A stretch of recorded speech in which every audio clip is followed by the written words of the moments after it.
Hello, my name is Caitlin Coombs with energeticcity.ca, and this is your Community Roundup brought to you by Brad's Furniture and Appliances. Today I am at the Fort St. John North Peace Museum with Heather Sjoblom, and we're going to be talking about some of the exhibits. How are you doing today? I'm good, you? I'm very good, and we are wonderfully presented. This is one of the newer exhibits that you have at the museum. Can you tell me a little bit about it? So this is a special traveling exhibit from the Royal BC Museum.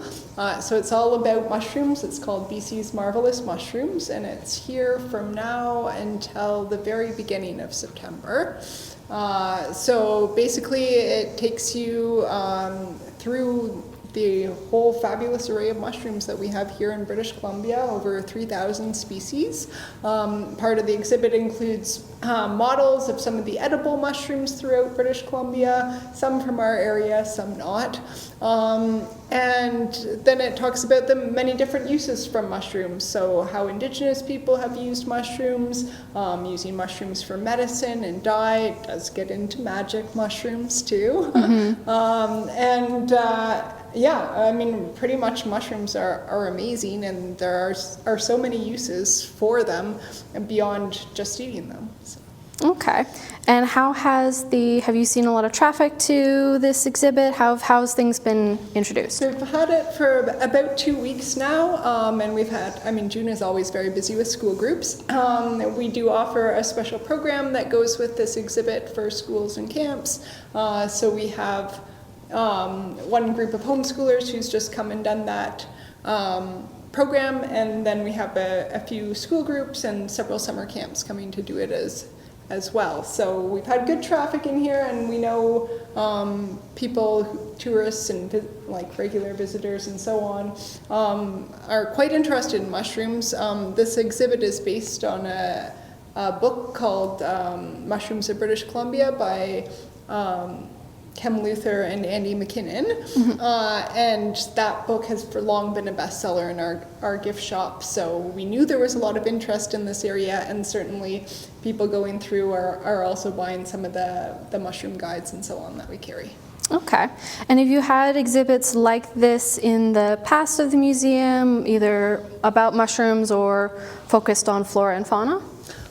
We have never had a mushrooms exhibit before. We are starting to get more into natural history exhibits. So last year we had a special temporary exhibit done by the Charlie Lake Conservation Society on some of the animals and so on you could find around Charlie Lake, and we're partnering with them in the future. So we always like to have some kind of temporary or traveling exhibit if we can in the summer. Okay, sounds good. And do you have another traveling exhibit lined up, or are you going to announce that after the mushrooms? So we hope next year to host one on avalanches from the Revelstoke Museum, and the year after that we might be doing something with the Charlie Lake Conservation Society again. Well, wonderful. And you've got another, you just had was it a cemetery tour exhibit? How did that go? It was a guided tour at Woodlawn Cemetery called Women of Woodlawn, and this is our newest cemetery tour, just premiered on May 30th, and we'll be offering it again on July 30th, and it was really well attended. We had about 40 people, even though the weather wasn't good, and it did briefly kind of gently rain on us for a little bit, but yeah, no, it was very well received. We're going to make a few changes, and that will be presented again on July 30th, and then we have another cemetery tour in Taylor on August 7th. Okay, and can you tell me a little bit about that one? So that's one that we did back in 2019, and we briefly handed it over to Peace Crossing Historical Society, but we know that a lot of people in this area were really interested in doing it again, so we will be offering that one on the 7th at 7 p.m. and that just kind of a general overview of some of the families and people buried in that cemetery, and we will be including the Church of the Good Shepherd next to it in the story of how that church got built. Oh, wonderful. And are there any other exhibits or anything new that's coming to the museum, either new this year or that you're looking forward to throughout the next year? We were working on some of our own exhibits here, so our summer student is working on our newest display for the hospital, so this is going to have something to do with various medicines and cures and equipment that they used to use that are no longer used today. And then I'm working on some exhibits about various minorities in this area. So we're featuring our first Muslim storekeeper, the Yip family, who was an early Chinese family here who ran the cafe in the Condell Hotel, and some of our Filipino community members. Okay, that must be exciting. Yeah. It's our goal, part of our strategic plan, to try and make the museum more representative of our community.